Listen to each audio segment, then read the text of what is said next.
A solo horas de las celebraciones de fin de año, un apagón masivo en Puerto Rico deja casi toda la isla sin electricidad. El pueblo, y estoy siendo generoso al decir esto, el pueblo puertorriqueño está molesto con Luma. Son unos abusadores, son unos criminales. Y otra vez el caos nos lleva a poner los ojos sobre el mismo nombre, Luma. Years now, Luma has been accused of not having the personnel or the experience to deal with Puerto Rico's electrical grid. ¿Y qué hacen con la compra que tuvieron que votar? ¿Quién le paga por eso? ¿Quién le devuelve esos recursos? Hay que ponerle presión por aquí, que se sientan el calor en el fondillo. Puerto Rico se está quedando atrás. Con una sola palabra, descríbeme el Puerto Rico de hoy energéticamente hablando. Crisis.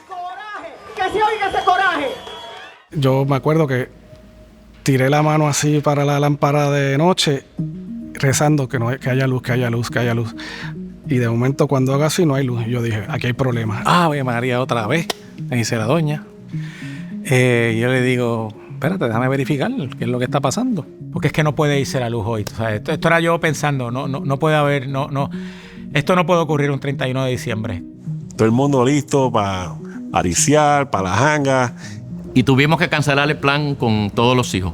Planes que llevábamos haciendo hacía varios meses porque hacía varios años que no despedíamos el año con su familia. Sabemos lo frustrante que puede ser, lo digo en el sentido de que somos clientes, ¿sabes?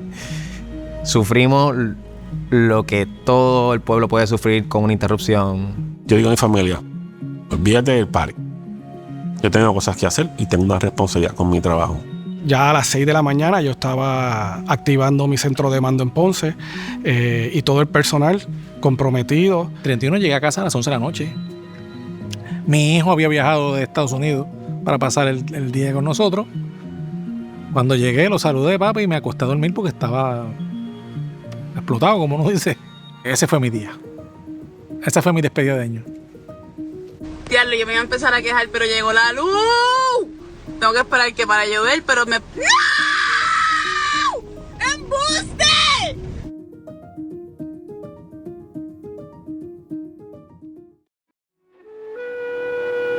En época no muy remota, el nombre de Puerto Rico solía evocar bellos paisajes tropicales, cálidos mares, playas espléndidas, el castillo del Morro y un modo de vida lento y despreocupado.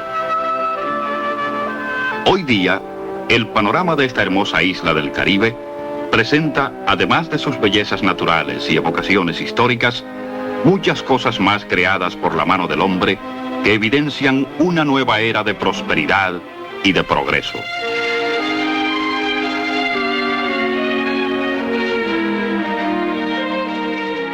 La electrificación en Puerto Rico comenzó hace muchísimos años y comenzó en manos privadas. Villalba fue uno de los primeros municipios en contar con el servicio eléctrico. Habían empresas americanas, canadienses, pero también habían empresas o individuos locales, hacendados, ¿no? Dueños de fincas que también construyeron sus propios sistemas. Llegó un momento donde la demanda por el servicio eléctrico era tan grande, o sea, no la demanda eléctrica, la demanda, quiero decir que la gente quería tener una conexión eléctrica, ¿no? Que hacía falta demasiado dinero, ¿no? Para estandarizarlo, para hacerlo pues, correctamente. Entiendo que la influencia del gobernador de Puerto Rico norteamericano, Tocqueville, fue la que hizo y la que creó esta excelente idea de adquirir y aglomerar esa infraestructura para que fuera más grande, para que tuviera más clientes y de esa manera poder acceder a los mercados de bonos, en este caso, para que la autoridad entonces creciera.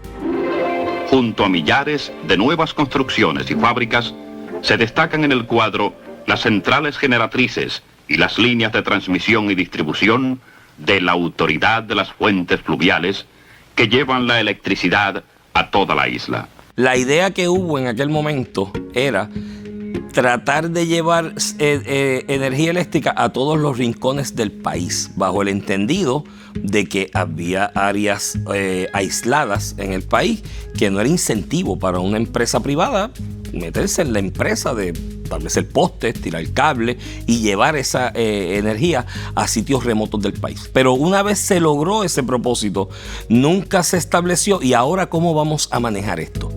Y ahí fue donde vino el problema. La electrificación de Puerto Rico no costó prácticamente nada.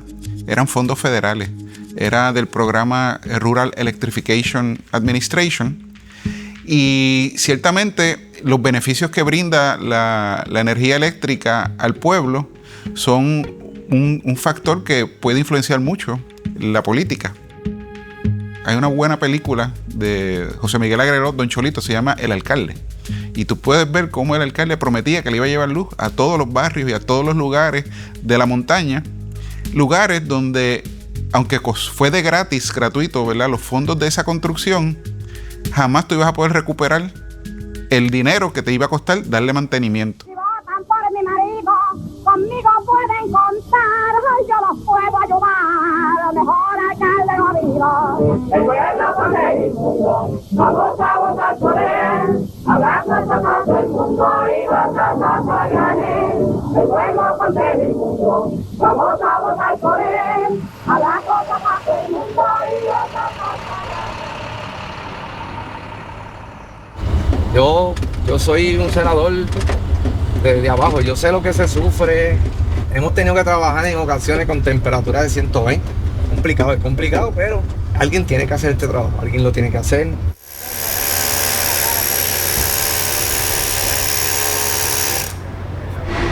La mayoría de los postes tienen una chapita que tienen el birthday. Mira, para que aquí ya está pintado, pero para mí que este es como del 85. En mi aproximadamente 14 años de experiencia, he visto los mismos postes. La mayoría de ellos tienen más de 40, 45 años. Y actualmente Luma pues está cambiando la mayoría de todos los postes porque están en estas condiciones.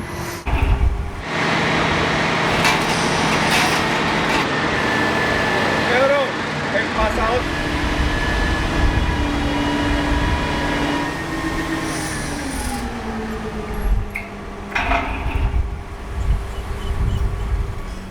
Yo participé de 500 vistas públicas. Cuando te digo 500 vistas públicas, es 500 veces que yo me tuve que enfrentar a comisiones legislativas y tratar de un poco llevar la transparencia a lo que hacemos y un poco hablar, ¿verdad?, del propósito de lo que estamos haciendo y de recordar el por qué Luma o cualquier otra empresa estaba aquí en Puerto Rico. No es un secreto que la Autoridad de Energía Eléctrica está en bancarrota. Hay que aplicarle un peso o un valor a qué tan buenos administradores fuimos en la Autoridad de Energía Eléctrica, para incluirme, porque fui parte de ese equipo. La Autoridad de Energía Eléctrica, que tuvo un principio espectacular y todos nos sentíamos orgullosos de lo que era la Autoridad de Energía Eléctrica. Como país nos sentíamos orgullosos. A través de los años fue cambiando. El problema es que solamente estábamos apagando fuego, o sea, reparando las líneas sin darle mantenimiento a las existentes. Las utilidades públicas, como las empresas, cogen prestado para comprar maquinaria, equipo, como un negocio, una panadería, compra para su horno, neveras y todo eso. Así que, asimismo, la Autoridad de Energía Eléctrica iba a un mercado de bonos y levantaba capital. ¿Para qué? Para darle mantenimiento a las plantas, que no se le dio, para hacer infraestructura nueva, que no se hizo. Esas emisiones de deuda que se hicieron entre 1991 y 2013, la mayoría de ese dinero iba para refinanciar la misma deuda. Con la deuda que emitía nueva, financiaba deuda vieja. Y mucha de esa deuda se utilizó para gastos operacionales. O sea, tú no coges prestado para pagar tu nómina. Y cuando digo que perdió acceso al mercado de capital, de bonos, es porque se fue a la quiebra. Y ningún banco, ningún bonista, ninguna cooperativa le presta a alguien quebrado. Y el dinero que hoy se va a usar para modernizarla y estabilizarla viene de FEMA. En otras palabras, si no hubiera habido huracán, que eso es lo que abre el bolsillo de FEMA, hoy la autoridad no tendría dinero para poder modernizarse y estuviéramos en otra discusión. Creo que esto es bien importante. Y gracias al huracán, y digo gracias entre comillas porque hubo muertes y hubo sufrimiento, hay 16,000 millones asignados para eso. Yo creo que el huracán María lo que hizo fue que con los fuertes vientos esparció la maleza y puso en relieve esa realidad que se hablaba de la fragilidad del sistema, la puso en relieve. El huracán María para Puerto Rico fue una catástrofe. Para la autoridad fue una mega catástrofe. Y el problema de la deuda infligió aún más. En la medida en que el gobierno de Puerto Rico, esto es bien importante, entró en una quiebra y no tiene esa liquidez, se atrasa el proceso de forma inherente, porque en este caso Luma no tiene el capital completo. Luma está administrando un proceso. O sea, Luma no es el dueño del activo. Así que en ese proceso lo que hace Luma es administrar un proceso de rehabilitación y reconstrucción que está atado al capital del dueño del activo. ¿Quién es el dueño del activo? Hoy es el pueblo de Puerto Rico vía la Autoridad de Energía Eléctrica. En la medida en que ese dueño esté quebrado, pues no va a haber la agilidad y la eficiencia que esto requeriría. Aquí habrá que ver, a mí nadie me ha explicado cómo tú quiebras un monopolio. ¿Sabes? Que no puede, nadie más podía aquí vender energía. Por ende, tenías un poder completo del mercado de energía y aún así quebró. Eso deja saber la dimensión de la mala gerencia, la politiquería que hubo allí y el desgobierno. Los puertorriqueños tendemos a decir de que olvidamos muy rápido. Y se nos olvida el por qué está Luma o quien fuera, ¿verdad? O por qué la decisión se tomó no hace 5 años, sino hace más de 10 años. Cuando la legislatura en el 2014 pasó la ley 57, que era la ley de alivio y transformación energética. Desde ese momento ya se estaba pensando en que lo que había tenía que cambiar. Aquí hay gente que dice, pero nosotros no fuimos los que quebramos la Autoridad de Energía Eléctrica.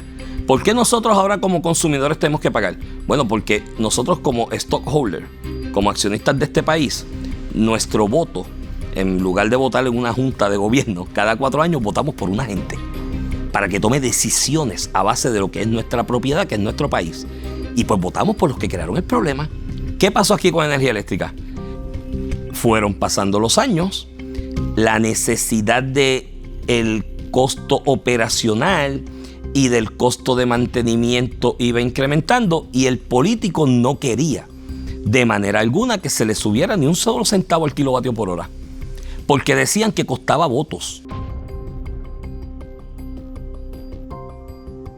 Ver estas compañías externas, en este caso las compañías matrices de nosotros, como Quanta y ASCO, estar dispuestos a entrar en este momento histórico, donde no olvidemos que para poder utilizar los fondos federales en forma de reembolso, o sea, hay que meterse la mano en el bolsillo, hacer una inversión con expectativa de cubrir esto y traer toda esa experiencia que ellos traen de otras partes del mundo. Y yo creo que eso es algo que debemos de abrazar, porque tanto orgullo tengo yo cuando un puertorriqueño sale de mi país a llevar su conocimiento y a ser exitoso en otros lados. Pues yo creo que la viceversa es lo mismo, ¿verdad? Yo tengo que aceptar cuando viene compañeros de otros países con conocimientos que no los tenemos. ¿Sabes por qué no los tenemos? Porque el sistema es el mismo hace 50, 60, 70 años. No hemos visto algo distinto. Mira, el asunto de que un gobierno está manejando un activo de producción es algo de los 50. Nada más ocurre hoy en día en los países donde el gobierno ve ese activo de producción como una fuente de ingreso para ellos. Y hubo una época que no podemos olvidar, que la Autoridad de Energía Eléctrica, junto con otras corporaciones públicas, era la TH del gobierno. Cuando el gobierno central se quedaba corto en el Fondo General para pagar una operación de lo que es el gobierno central, le cogían prestado o se hacían transferencias de la Autoridad de Energía Eléctrica al gobierno central. Pero al día de hoy, en todas las sociedades desarrolladas y las que están en un desarrollo avanzado, los activos de producción, especialmente la energía, que es el principal, están manejados por organizaciones privadas que tienen, lo que llamamos skin in the game, están envueltas en ella y hacen inversión en ella y hay un incentivo. Yo creo que es muy importante poderle llevar el mensaje al país de que nosotros, los puertorriqueños, somos los dueños del sistema. Somos los dueños de los activos, de los postes, de los cables, de la generación, de las plantas generatrices. Pero lo que Luma hace, nosotros operamos y manejamos unos activos que nosotros, los dueños, somos nosotros, el pueblo.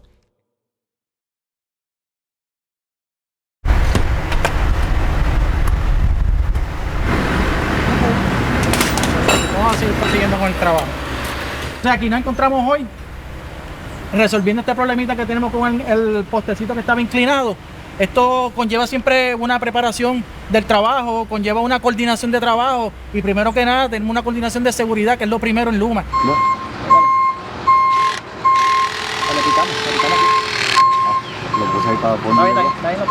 Nosotros hacer ese cambio de lo que era ante la compañía anterior a Luma, fuimos juzgados, fuimos prácticamente, en pocas palabras, fuimos maltratados por el mismo pueblo, pero nosotros, cada uno de nuestros empleados, somos uno más en lo que es el pueblo. Uno más que tiene familia, que tiene hijos, que tienen abuelos, que tienen tíos. Todos queremos lo mejor. Ahí se ve perfecto. Ahí, bien. La puedes ahí tesar, dejarla ahí mismo. Está bueno ahí. Y hay un sinnúmero de proyectos que estamos haciendo que realmente cotidianamente la gente no se da cuenta, pero están pasando. El sistema eléctrico de Puerto Rico requiere tecnología y requiere tecnología de vanguardia. Tecnología como por ejemplo los contadores inteligentes que estamos en este instante comenzando a instalar. Hemos cambiado, reemplazado cerca de 95, 96 breakers, interruptores en subestaciones. El tiempo de espera en un promedio de 1 minuto y medio, 2 minutos. En el centro de servicio al cliente en persona estamos hablando de menos de 7 minutos de espera. La interconexión de los sistemas de generación distribuida en los hogares, o sea, los paneles solares, eso ha tenido una aceleración bajo Luma increíble. Nosotros al día de hoy, Luma ha sometido sobre 400 proyectos a FEMA para aprobación. De esos hay como aproximadamente 170 que ya fueron aprobados por FEMA. Yo he cambiado 10 postes en un mes. Nosotros ahora mismo estamos cambiando cientos de postes en un mes. Como siempre, vamos a verificar esos arnés.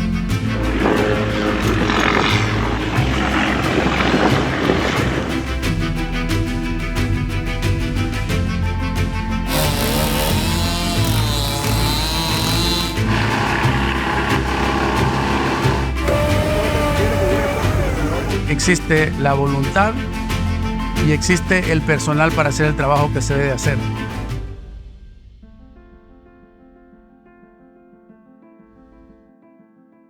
Los intervalos de buenas noticias son más cortitos en los noticieros, ¿verdad? Nos gusta más el drama, vamos a decirlo. Así que lograr que las noticias, periódicos, prensa escrita o televisada documenten las mejoras es un reto. Pero están muy dispuestos cuando surge una falla al sistema buscar a ver quién es el culpable. El tú enfrentarte a ese tipo de situación sensacionalista y que mis compañeros lo hagan, pero que salen como quiera a trabajar, eso es decirle a nuestras familias que los amamos, ¿verdad? A las personas que más amamos, en mi caso, mis 2 hijos y mi esposa. Lo que hago, lo hago por ustedes y por mi país. Y sé que mis compañeros lo hacen igual. Yo vengo de familia de mi abuelo, de verdad.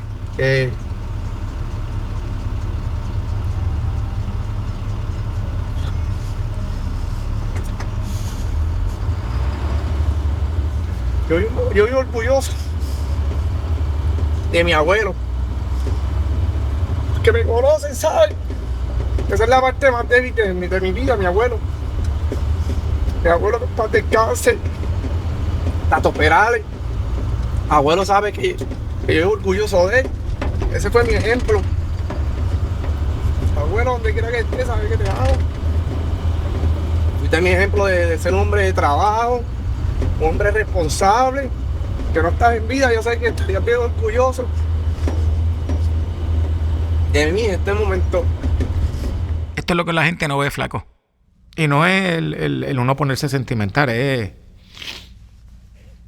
que te afecta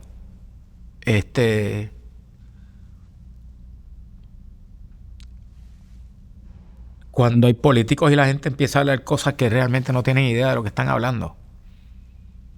Y que a causa de ellos es que estamos aquí.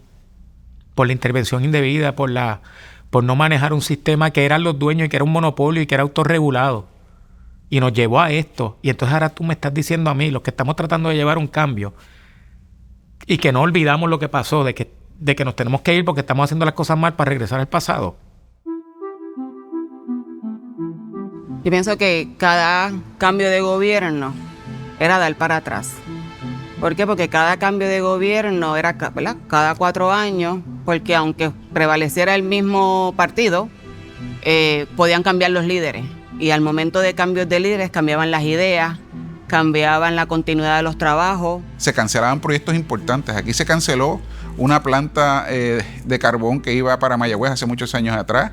Aquí se canceló, para mucha gente, gracias a Dios, para otros no, una planta nuclear que la turbina estuvo hasta el otro día por ahí almacenada en Aguirre. Aquí se cancelaron 2 gasoductos, etcétera, etcétera, etcétera. Así que, vuelvo y te digo, la influencia del gobierno, los políticos tratan de decir, no, nosotros no, pero sí, fue fuerte, fue mucha.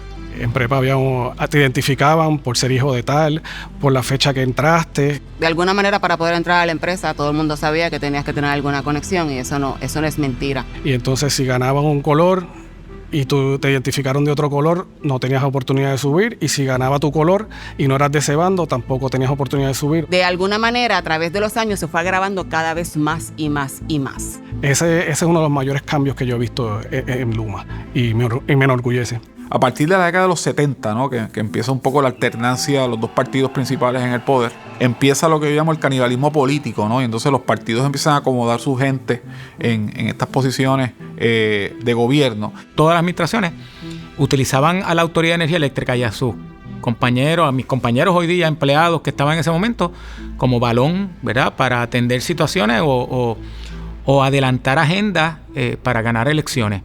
La autoridad, cuando yo la dirigí, teníamos 5.500 empleados aproximadamente.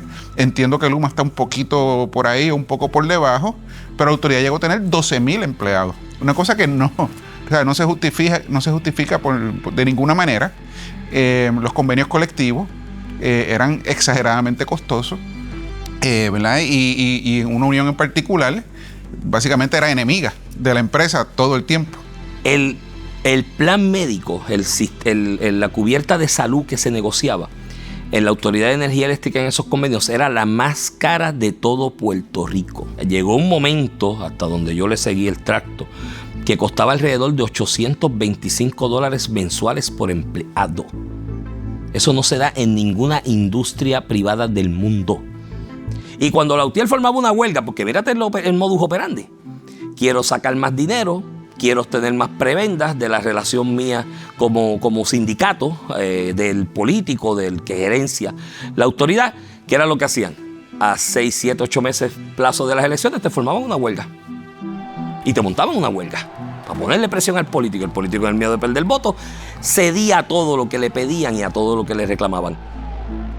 Así que el convenio colectivo no tiene que responder a eficiencias de lo que creen en el mercado. El convenio colectivo lo que responde es a cuánto este gobierno me va a dar para mí. Las casas acreditadoras de los bonos, entiéndase Standard & Poor's, Moody's y demás, los inversionistas, ¿con quién se van a sentir más tranquilo prestando dinero? ¿Con una gerencia privada aprobada, de que saben administrar sistemas de energía eléctrica y que conocen cómo se maneja este negocio con responsabilidad fiscal? ¿O van a quererle prestar a un sistema de energía eléctrica en manos de los políticos nuevamente? A mí lo más que me choca, y no necesariamente que entiendan de Luma, yo creo que aquí se creó una expectativa en general de que el 1 de junio todo lo roto estaría reparado, solamente porque Luma llegó aquí.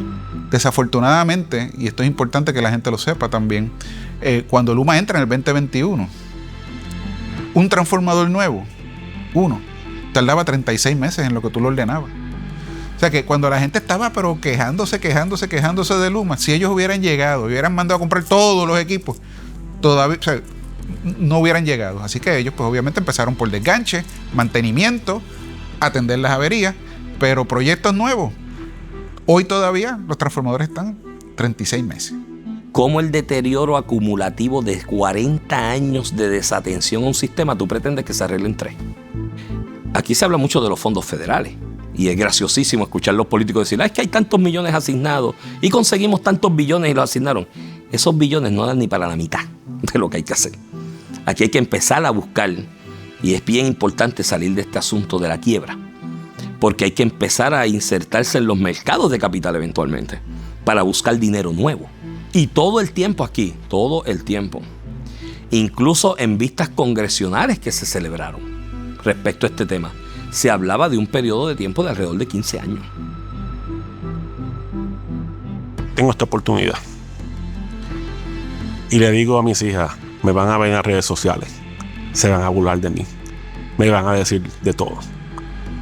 Pero es una encomienda personal, es algo que yo siento que estoy aportando a mi isla, a la de donde nací, donde me crié, donde estudié, y que es algo bien satisfactorio.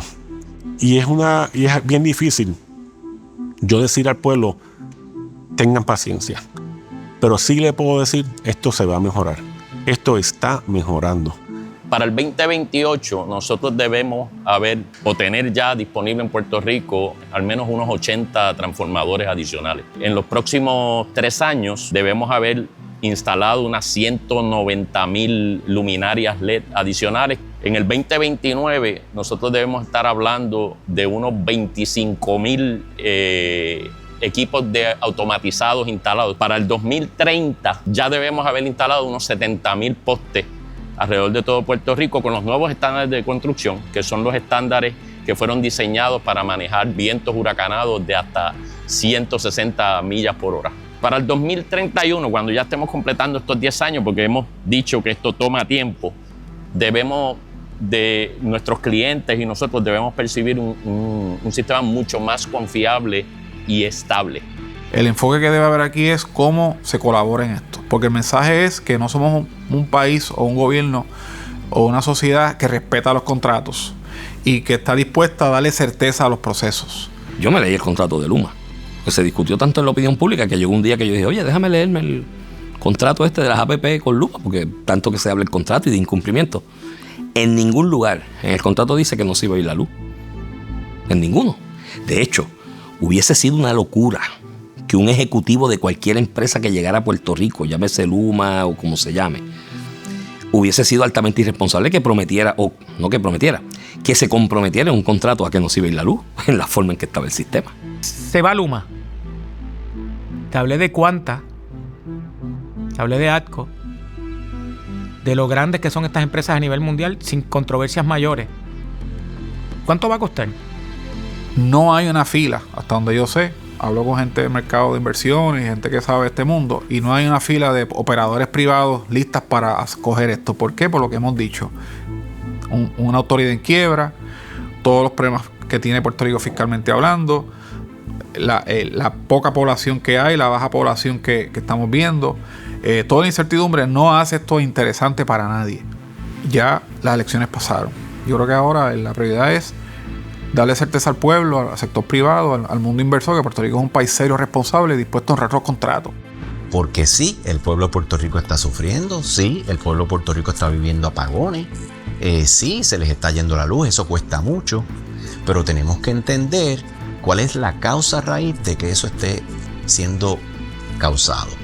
Y no es la mala operación de Luma, es básicamente los 40 años de mala administración que tuvimos. Humildemente pido y lo he pedido en otros foros, en otros momentos, es que colaboremos aquí. Que gobierno, Luma, todos los entes privados, los colegios profesionales colaboren en un proyecto de país.